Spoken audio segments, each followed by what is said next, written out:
Back to news. ఇక details చూద్దాం. YS Jagan పై మంత్రి సవిత తీవ్ర స్థాయిలో విమర్శలు గుప్పించారు. జగన్ ఇప్పటికీ రాజారెడ్డి రాజ్యాంగంలోనే ఉన్నారని, అంబేద్కర్ రాసిన రాజ్యాంగం గురించి తెలుసుకోవాల్సిందిగా ఘాటు వ్యాఖ్యలు చేశారు ఆమె. అసెంబ్లీలో కనీసం 15 మంది సభ్యులు కూడా లేని వైసీపీకి ప్రధాన ప్రతిపక్ష హోదా ఎలా ఇస్తారు అంటూ ప్రశ్నించారు. ప్రజల తరపున పోరాడేందుకు జగన్కు ధైర్యమే లేదని, అందుకే చౌకబారు వ్యాఖ్యలు చేస్తున్నారని విమర్శించారు. డిఎస్సిలో అవకతవకలు జరిగాయన్న ఆరోపణలపై ధైర్యం ఉంటే చర్చకు రావాల్సిందిగా సవాల్ విసిరిన మంత్రి సవితతో మా Anantapuram correspondent Vijay Kumar face to face. ఈ నెల 17వ తారీఖు నుంచి జరగనున్న రాష్ట్ర అసెంబ్లీ సమావేశాల నేపథ్యంలో రాష్ట్ర మాజీ ముఖ్యమంత్రి వైఎస్ జగన్మోహన్ రెడ్డి చేసిన వ్యాఖ్యలు తీవ్ర చర్చనీయాంశంగా మారాయి. అయితే ప్రధాన ప్రతిపక్ష హోదా కల్పిస్తేనే అసెంబ్లీలోకి అడుగు పెడతామంటూ చేసిన వ్యాఖ్యలు ఈరోజు రాష్ట్ర వ్యాప్తంగా చర్చనీయాంశంగా మారాయి. అదే ఇదే అంశానికి గురించి రాష్ట్ర బీసీ సంక్షేమ శాఖ మంత్రి శ్రీమతి సవిత గారు మనతో పాటు ఉన్నారు. వారి మాటలు అడిగి తెలుసుకునే ప్రయత్నం చేద్దాం. మేడం, చెప్పండి. రాష్ట్ర మాజీ ముఖ్యమంత్రి వైఎస్ జగన్మోహన్ రెడ్డి గారు కీలక వ్యాఖ్యలు చేశాడు. ప్రతిపక్ష హోదా కల్పిస్తేనే అసెంబ్లీలోకి అడుగు పెడతామంటున్నారు. మరి రాష్ట్ర మంత్రి గారు మీరు ఎలా స్పందిస్తారు వీటిపైన? మరి ఇంకా జగన్మోహన్ రెడ్డి గారు రాజారెడ్డి రాజ్యాంగంలోనే ఉన్నారు. ఎందుకంటే మనం అంబేద్కర్ రాజ్యాంగంలో మనం ఉండాలి, కానీ ఇంకా జగన్మోహన్ రెడ్డి గారి ఫీలింగ్ రాజారెడ్డి రాజ్యాంగంలోనే అమలుపరచాలనే ఉద్దేశం. ప్రతిపక్ష హోదా ఎవరిస్తారండి? ప్రతిపక్ష హోదా మరి రాష్ట్ర రాజ్యాంగం ఏంటో, దేశ రాజ్యాంగం ఏంటో ప్రజలందరికీ తెలుసు. జగన్మోహన్ రెడ్డి గారు అసెంబ్లీలోకి వచ్చి చర్చించేకి మరి ధైర్యం లేక, దమ్ము లేక, సబ్జెక్ట్ లేక ఈరోజు జగన్మోహన్ రెడ్డి గారు అసెంబ్లీలోకి రాలేకపోతున్నారు. మేము గతంలో ప్రతిపక్షంలో ఉన్నప్పుడు మా ముఖ్యమంత్రిగా అంటే ప్రతిపక్ష నాయకుడిగా మరి మా ఎమ్మెల్యేలు మా వాళ్ళందరూ వచ్చి ఈ రాష్ట్ర భవిష్యత్ కోసం ఆ రోజు సూచనలు సలహాలు అసెంబ్లీలో మరి ప్రశ్నించారు, పోరాటం చేశారు ఈ రాష్ట్ర ప్రజల కోసం. ఈరోజు ఆయన జగన్మోహన్ రెడ్డి గారు ఖచ్చితంగా అసెంబ్లీకి రావాలి. 11 మంది అసెంబ్లీ వాళ్ళ టీం అంతా వచ్చి అసెంబ్లీలో కూర్చొని ఏ తప్పితాలు జరిగాయి వాళ్ళ సూచనలు సలహాలు అమూల్యమైన సలహాలు ఇచ్చి, మేము మైక్ ఇవ్వకపోతేనో అసభ్యకరంగా మాట్లాడితే మాది తప్పు. నేను అనేది గతంలో అసెంబ్లీ ఎలా జరిగింది, ఇప్పుడు అసెంబ్లీ ఎలా జరిగిందో స్పీకర్ గారు కూడా ఖచ్చితంగా అసెంబ్లీకి అందరూ రావాల్సిందే. అది మన హక్కు. ప్రజలు మనకు ఓటేసి గెలిపించినప్పుడు ప్రజా సమస్యల కోసం మనం వెళ్ళి అసెంబ్లీలో అధ్యక్ష మా సమస్య ఇది, మా నియోజకవర్గ సమస్య ఇది, మా రాష్ట్ర సమస్య ఇది అని అడగాల్సిన బాధ్యత మనకుంది. ఈరోజు బాధ్యత లేదు కాబట్టి జగన్మోహన్ రెడ్డి గారు అసెంబ్లీలోకి రావడం లేదు. క్లారిటీగా ఉన్నాం మేము. ఈరోజు ప్రతిపక్ష హోదా ఎవరిస్తారండి? ప్రెస్ మీట్లు పెడితేనా? ప్రెస్ మీట్లు పెట్టి చిల్లర రాజకీయాలు చేసి ప్రజలను రెచ్చగొట్టాలి, వాళ్ళ కార్యకర్తలను రెచ్చగొట్టాలని చెప్పి ఆయన ప్రెస్ మీట్లు పెడుతున్నారు. ప్రెస్ మీట్లు కూడా ఎలా పెడుతున్నారు, ఎలాంటి వారికి ఆయన సంఘీభావం తెలుపుతున్నారు, ఎలాంటి వారికి ఆయన ఓదారుస్తున్నారు రాష్ట్ర ప్రజలందరూ చూస్తున్నారు. రమ్మనండి, ఈరోజు మెగా డిఎస్సి గురించే మాట్లాడదాం. ఈరోజు ఆయన ఏదో మెగా డిఎస్సిలో తప్పిదాలు జరిగాయంటున్నారు కదా, అసెంబ్లీలోకి రమ్మనండి. అసెంబ్లీలో చర్చిస్తాం, శాసన మండలిలో చర్చిస్తాం, శాసనసభలో చర్చిస్తాం. మేము క్లారిటీగా ఉన్నాం.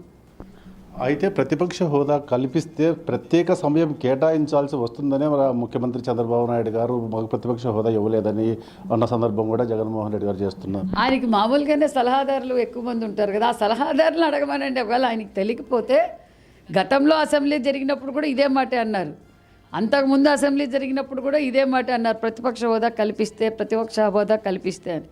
ప్రతిపక్ష హోదా ఎవరు కల్పిస్తారో రాష్ట్ర ప్రజలకు తెలియదా? జగన్మోహన్ రెడ్డి గారికి తెలియదా? దీన్ని కూడా డైవర్షన్ చేయాలని జగన్మోహన్ రెడ్డి గారి ఆలోచన. నేను అసెంబ్లీకి ఇందుకోసం రాలేకపోతున్నాను ప్రజలకు చెప్పడానికో, ప్రజలకు తెలియదు. ప్రజలు క్లారిటీగా ఉన్నారు. అయితే అసెంబ్లీ సమావేశాల్లో జరిగే ప్రతి అంశం పైన ఆధారాలు సాక్ష్యాలతో సహా మీడియా ముందు బయట పెడతాను అని అన్న సందర్భం ఇప్పుడు జరుగుతుందని. ఖచ్చితంగా పెట్టాలనే మేము అసెంబ్లీకి రమ్మంటున్నాం. ఇప్పుడు ప్రెస్ మీట్లు పెడుతూనే ఉన్నారు. మరి అధికారులు కావచ్చు, మేము కావచ్చు, మరి ఎవరైతే డిఎస్సిలో మరి సెలెక్ట్ అయ్యారో వారు కూడా క్లారిటీగా మేము మా కష్టంతో, మా ప్రతిభతో, మేమెంతో మా కుటుంబాలు సైతం మేము పక్కన పెట్టి మా జీవితాలు త్యాగం చేసి చదివి ఈరోజు మేము డిఎస్సి క్వాలిఫై అని క్లారిటీగా మరి వాళ్ళు ప్రెస్ మీట్లు పెట్టి చెప్తున్నారు. ఈయన ప్రెస్ మీట్లు చెప్తున్నాడు, ఏది నిరూపించలేదు. అదేందో బట్టగాల్చి ముఖానికి వేసేస్తే నా పని అయిపోతుందని ఆయన అనుకుంటున్నాడు. ప్రజలు క్లారిటీగా ఉన్నారు, మేము క్లారిటీగా ఉన్నాం. మేము ఎక్కడికైనా మా లోకేష్ బాబు గారు కూడా దేనికైనా అసెంబ్లీకే కాదు మేము చర్చిస్తాం, రా నువ్వు ప్లేస్ డిసైడ్ చేస్తావా, నేను ప్లేస్ డిసైడ్ చేయాలని మా లోకేష్ బాబు గారు కూడా క్లారిటీగా ఇచ్చారు. మరి ఆయన రాకుండా అసెంబ్లీకి రారు, సవాల్ ఇసిరితే ఎక్కడికో రారు, ప్లేస్ చెప్పమంటే చెప్పరు. మరి ఎవరండి క్లారిటీ ప్రజలు డైవర్ట్ చేస్తుండేది? అయితే ఇప్పుడు మెగా డిఎస్సి పైన జరిగిన అవకతవకల్లో 2029లో వైసీపీ అధికారంలోకి రాగానే మొట్టమొదటి సంతకం వీటిపైన చేసి విచారణ చేపడతామని సవాల్ చేస్తున్నారండి వైసీపీ నాయకులు. జగన్మోహన్ రెడ్డి గారు పట్టుసీమ వద్దండి. జగన్మోహన్ రెడ్డి గారు పట్టుసీమే వద్దు, అనవసరం అని చెప్పి కియా వద్దు. నేను అధికారంలోకి రాగానే ఇదే కియా దగ్గరకు వచ్చి ఆయన ప్రతిపక్ష నాయకుడిగా ఉన్నప్పుడు ఇక్కడ కియా రాదు, ఏమీ రాదు, నేను అధికారంలోకి రాగానే కియాకి ఇచ్చిన భూములన్నీ లాగేస్తాను అని ఆ రోజు అన్నాడు. భోగాపురం ఎయిర్పోర్ట్లో ఎర్ర బస్సు కూడా రాని చోటు ఎర్ర బస్సు అవసరమా? ఇలా ఎన్నో పరిశ్రమలు తరిగి కొట్టారు. జగన్మోహన్ రెడ్డి గారికి మేము చెప్పేది ఒకటే, ఆయన అధికారంలోకి వచ్చేది లేదు, ఆయన బెదిరింపులకి ఇప్పుడు ఎవరు భయపడే వాళ్ళు లేరు. ప్రజలు కూటమి ప్రభుత్వానికి సంపూర్ణమైన మెజార్టీ ఇచ్చారు. ఈరోజు చంద్రబాబు నాయుడు గారు ఈ రాష్ట్రానికి తెస్తున్న పరిశ్రమలు కావచ్చు, అభివృద్ధి కావచ్చు, మళ్ళీ కూటమి ప్రభుత్వం అవుతానే ఈ రాష్ట్రం అభివృద్ధి బాటలో జరుగుతుంది. ఒక్క అవకాశం ఇచ్చినందుకే ఈ రాష్ట్ర పరిస్థితి ఏమైందో రాష్ట్ర ప్రజలకు, ముఖ్యంగా యువత, మహిళలు బాగా అవేర్నెస్ పెరిగింది. ఈరోజు మాకు ఉద్యోగాలు వస్తున్నాయి, పరిశ్రమలు వస్తున్నాయంటే సంపద వస్తుంది. ఈ రాష్ట్రానికి సంపద వస్తేనే ఈ రాష్ట్రం బాగుపడుతుంది, వాళ్ళకి మరి ఎంప్లాయ్మెంట్ వస్తుందన్న విషయం కూడా పిల్లలందరూ గ్రహిస్తున్నారు. ఒక పక్క అన్ని రంగాల్లోనూ అభివృద్ధి ధ్యేయంగా పనిచేస్తుంది కూటమి ప్రభుత్వం. 2 సంవత్సరాల్లో భారతదేశంలో ఎక్కడ జరిగిన అభివృద్ధి మన ఆంధ్రప్రదేశ్లో జరుగుతుందని ప్రతి ఒక్కరూ, ఈవెన్ వైసీపీ పార్టీ వాళ్ళే మాట్లాడుకుంటున్నారు క్లారిటీగా. అబ్బా ఈరోజు మా ఊర్లో రోడ్లు వేస్తున్నారు, ఎన్నేళ్ళు అయింది రోడ్లు వేయలేదు, ఓవర్ హెడ్ ట్యాంకులు కట్టారు, 5 ఏళ్ళలో మనం ఏమీ చేయలేకపోతే. ఒక పక్క విశ్వేశ్వరరెడ్డి గారే మాట్లాడారు, పెద్ద నాయకుడు, 5 ఏళ్ళు ఇరిగేషన్ ప్రాజెక్టులు రాయలసీమకి ఏం చేయలేదు, ఈరోజు ఈ 2 సంవత్సరాల్లో 1000 కోట్లు పెట్టుబడి పెట్టి ఇరిగేషన్ ప్రాజెక్టులు జరుగుతున్నాయి అని వాళ్ళ నాయకులే చర్చించుకుంటున్నారు. మేము క్లారిటీగా ఉన్నాం. ఇదే డిఎస్సి మీద ధర్నా చేసేవాళ్ళు 5 సంవత్సరాల్లో జగన్మోహన్ రెడ్డి ముఖ్యమంత్రిగా ఉన్నప్పుడు మనం ఎందుకు డిఎస్సి ఇవ్వటం లేదని ఒక్క నాయకుడు ప్రశ్నించలే.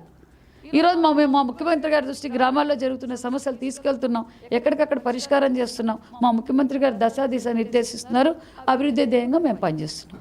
అయితే మున్సిపల్ ఎన్నికలకైతే నోటిఫికేషన్ కూడా జారీ అయింది, మరి ఏం చెప్పబోతున్నారు రాష్ట్ర ప్రజలకి, ఓటర్లకి? ఖచ్చితంగా 100% కూటమి ఏ అభ్యర్థిని పెట్టినా ప్రజలు గెలిపించడానికి సిద్ధంగా ఉన్నారు. Thank you. అయితే జగన్మోహన్ రెడ్డి చేసిన వ్యాఖ్యలపైన మంత్రి సవిత క్లారిటీగా అయితే స్పందించారు. అయితే జగన్మోహన్ రెడ్డి గారు అసెంబ్లీకి రావాలని మేమే కోరుకుంటున్నాం, వచ్చి ప్రజా సమస్యలపైన కూడా పోరాడాలి, ప్రజా సమస్యలపైన తన గలం ఇప్పాలంటున్నారు. అంతేగాని ఎక్కడో ఉండి ప్రెస్ మీట్లు పెట్టి మాకు ప్రత్యేక కల్పించాలంటే కుదరదని అంటున్నారు. అలాగే వైసీపీ ప్రభుత్వం అధికారం లేకైతే ఖచ్చితంగా రాదు, కూటమి అభివృద్ధి పథాన్ని చూసే ప్రజలు బ్రహ్మరథం పడుతున్నారు, ఖచ్చితంగా 2029లో కూడా తెలుగుదేశం కూటమి ప్రభుత్వం ఏర్పాటు చేయడం ఖాయమంటున్నారు. కెమెరామెన్ శర్మతే, విజయ్ ప్రైమ్ 9 న్యూస్, అనంతపురం.